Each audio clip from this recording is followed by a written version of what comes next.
Hi everybody, Golden Era Bookham here, and today I was told this morning that Dave Draper, affectionately known as the Blonde Bomber, has passed away. I am not as yet aware of the consequences that led to his passing, but I do know that he has passed away at the age of 79 in what has been the worst year in bodybuilding's history. What I can say is that for those people that knew Dave well, he had been ill for the last few years, and it just seems, at least from what I have heard from those people within the circle that know Dave, it just seems like his body just gave up. And like the true gladiator that he would later play during his life on TV, Dave, he fought to the bitter end. I mean, he was just had that iron will in him, so he fought to the bitter end, and his body just seems to have given up. I thought it would be correct of me to at least shed light on the amazing life of Dave Draper and to acknowledge his significant contribution to the iron game with this tribute. Not only because he was a true pioneer of the iron game, but because I considered him my friend, and I am truly saddened by this loss. I've been chatting to Larry, his wife, and Dave since the beginning of my channel, actually, and they both really helped me and my channel out since the very beginning of this channel, as he would post my videos on his website. That was at www.davedraper.com. So without further delay, here is my tribute to my friend Dave Draper, the Blonde Bomber. Dave Draper was born in Secaucus, New Jersey on April the 16th, 1942. His weight training began at the age of 10 and was a well-formed habit by the time he was about 12 in the mid-50s. He would actually be training with cables and all sorts of little things in his bedroom, as he told me and wrote in his books. In high school, he participated in wrestling, gymnastics, and swimming, but was most inspired by training with weights. And at the age of 21, he won the Mr. New Jersey title, at which point he was discovered by Joe Weider. 6 months later, he moved to Santa Monica, California, working for the Weider Barbell Company until 1969, and I'm sure you've seen these photos with Dave Draper at the back of the Weider office, and basically that's actually where he got his name. And I'll tell you the story. I recently actually posted about this, but he met Leroy Colbert at the Weider office at the company there, and they both were used to pumping iron in the backyard. Sorry, in the back of the building.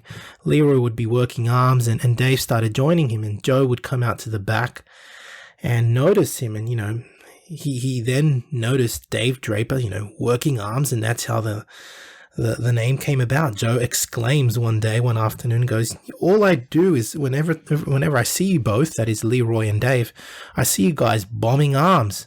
And he goes to Dave, "That's it, I'm going to call you the Blonde Bomber," and that's how the Blonde Bomber's name was born, right? So and of course during this period as well, Dave Draper would actually work small roles in movies, which I'll talk about later. In the early days of bodybuilding, Draper himself, he said that there wasn't a whole bunch of encouragement or inspiration from the society back then, which considered bodybuilders either stupid or egotistical, and maybe even sissies or gay. And I mean, I've had the same conversations with Don Howarth, and he's told me the same thing. And in California, Draper initially trained at a gym, which many called the Dungeon, which he described as a large and awful dark, space that was dug out in the ground on the corner of 4th and Broadway. And later, of course, he trained at the original Gold's Gym, where he trained, of course, in the company of the world's top bodybuilders, which included, of course, Frank Zane, Arnold Schwarzenegger, Franco Columbu, Mike Katz, Robbie Robinson, you name them, they were all there. And that's why it was called the Hall of Champions. Draper, of course, was open about his past use of anabolic steroids, but didn't necessarily abuse them. To actually quote Dave Draper, quote, "I was 10 years into my training, 235 pounds, and already Mr. America before steroids came onto the scene. I used them sparingly under a doctor's supervision and noticed marked improvement in my muscularity and separation," end quote. So he didn't really rely much on steroids. At least that's what he quotes, that's what he says, or that's what he said in the past. At his height, Draper was 6 feet tall, and his bodybuilding competition weight was approximately 235 pounds. Now, in regards to TV appearances, Dave would appear as David the Gladiator, and also would host movies on the Channel 9 in Los Angeles from 1964 to 1965.